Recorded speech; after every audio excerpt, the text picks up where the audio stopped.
interwebs. My name is Ajax X-Files, and this is the X-Files. That's taken. You're just stealing quotes from Deadpool now, Francis. Shut up, Samson. I actually saw that one. Forgive me for assuming you ripped off material from somebody else without knowing it. That's taken is nearly becoming a catchphrase of mine. Do I have any cool catchphrases? I don't know. What's that dumb thing you always say before you do an intro? Title card?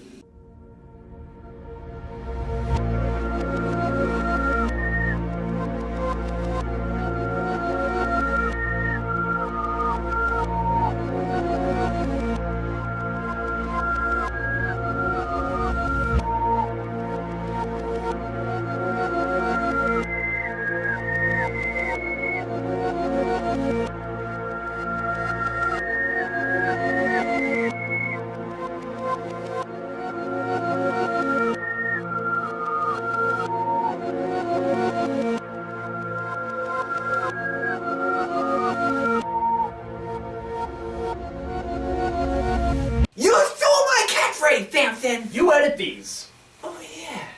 Title card! You might as well just use mine now. It'll probably flow better. Shut up, Samson. Just shut up. I've got a great theory for you today, interwebs. The Phantom Time Hypothesis. Is that the one where the Holy Roman Emperor added 300 years to the calendar so the part of the Middle Ages never existed? Close. The Middle Ages didn't exist. But that's not quite what happened. I swear if this is another theory about that Jacques F. Kennedy... Let's go to the Conspiracy Corner! Ever wonder why historians know so little about the Middle Ages? Think of how much we know about the ancient societies like the Greeks and the Romans, and more modern societies after the Renaissance, but how little we know about the Dark Ages. I think I should mention early on that the term Dark Ages is actually a conspiracy in itself. There was just as much light as there is now. The reason they call it the Dark Ages is because we can no longer see it. I don't expect you to understand right now, but let me give you a little lesson on history itself. See, history has never truly been documented in the way we think it has. In actuality, everything we know about history has been documented through the use of time travel. Historians are actually just time-traveling documenters who take notes on their observations and bring them back to the present to spread to the masses. The only true documenter of history in history was William Shakespeare because he was the only one to ever do actual research. The link to his life conspiracy is above. As a bit of a refresher, each and every one of Shakespeare's plays were historical documentation made to look like stories, yada yada yada. He wrote the Bible too. Watch the video. Now on to the theory. The Middle Ages did in fact exist. But due to the massive action on the part of famed time traveler Jacques F. Kennedy, the era was closed off to time travelers forever. When the Mayans predicted that the world would end in 2012, they were really predicting the end of time itself. Time exists in a ball form, so that every period is happening simultaneously at all times. The ball was unstable and about to cause the end of time itself, so something needed to be done. Seeing an opportunity, the government began working to contain this ball so that they could use it to end time should they not be able to retain control of it. Kennedy prevented the Middle Ages from happening more than once, and this created a hole in time, just large enough that time will never be fully completed.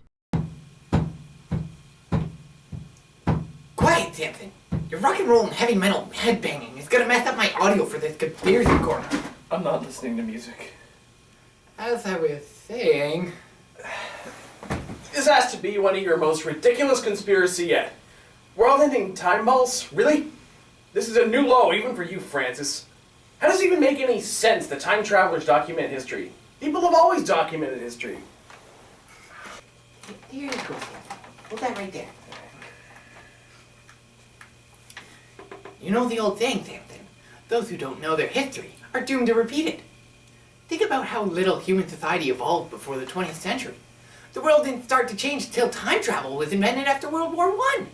That's why history looks so similar until the 20th century.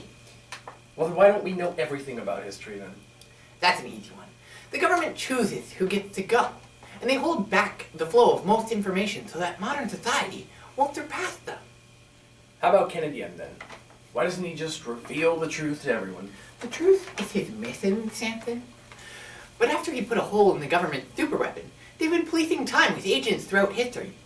Kennedy can't go back to an era he's been before, or he'll be captured. He's done this before, of course, when he absolutely has to, but it's very risky. Before the modern interpretation of the government, the monarchs of Europe and the church were in power, and they all know to look out for it. Wait, didn't you say Kennedy sent Shakespeare back in time to write the Bible? I'm afraid this was his first mistake. Kennedy was still new to his mission at the time, and he didn't fully know his enemies yet. When he sent Shakespeare back, he was trying to get him to make the greatest historical document ever created. When the church formed and discredited the Bible as simply allegories and stories, Kennedy inadvertently created his own worst enemy. Samson! Hello, Samson! Be careful with these theories, Francis. You wouldn't want to catch the wrong kind of attention. Like trolls on the internet? Don't worry, Samson! I will! Well, interwebs, this has been another episode of the X-Files. I'm your host, Francis X-Files, and remember, the truth is in here.